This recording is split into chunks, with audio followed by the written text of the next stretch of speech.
Hello. Today I want to talk to you about Irish soda bread. And I can't do that without speaking about my granddad. My granddad's name was Matthew O'Conada, and he was born in 1919 in Craw, which is a tiny little parish townland in County Limerick. He was born on a farm in a little one-room farmhouse, which we visited a few years ago. His nephew still lives there and runs the farm. And he wasn't any good at farm work. Like myself, he wasn't really great with his hands. So he was more about, he used to tell me that he'd just be sitting in the trees writing poetry and stuff. So he wasn't much good for the farm. But so he was actually sent up to Dublin when he was a young lad because they realised that he was good with words. And he went up with the priests. At that time, the clergy would just kind of go around the countryside and pick up young fellas who were kind of promising in a literary way. So up he went to Dublin and he studied there in schools. And then he went up to Monaghan to train to be a priest, where he met my nanny. And that was the end of the priesthood for him then, when he met her.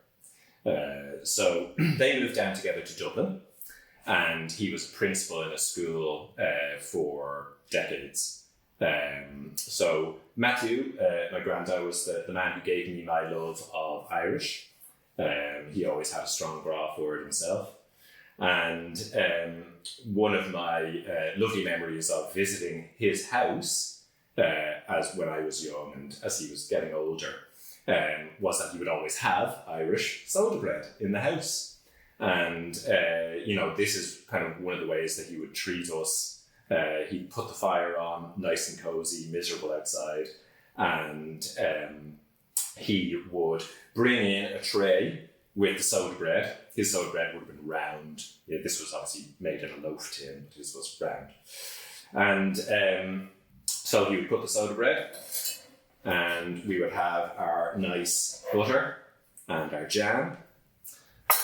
And it would always be served with tea, of course, because at that time in Ireland, we didn't drink coffee. We're all about the coffee now, but back then it was tea, even just 20 years ago.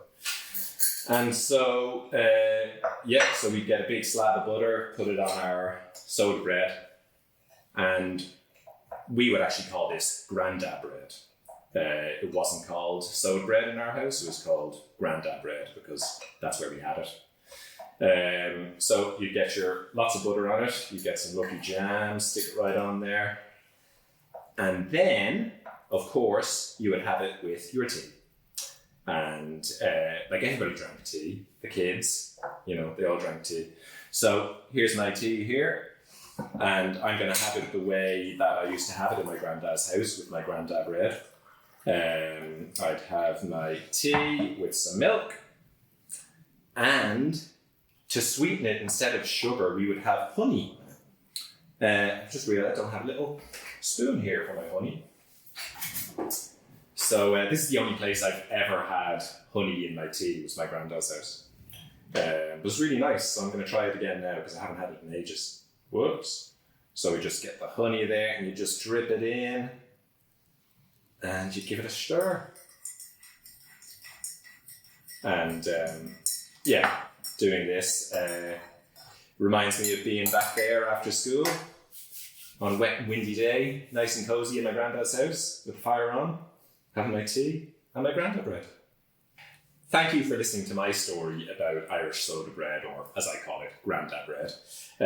Please share your stories in the comments below.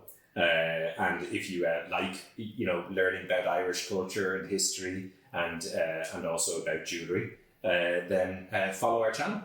Thank you. Bye.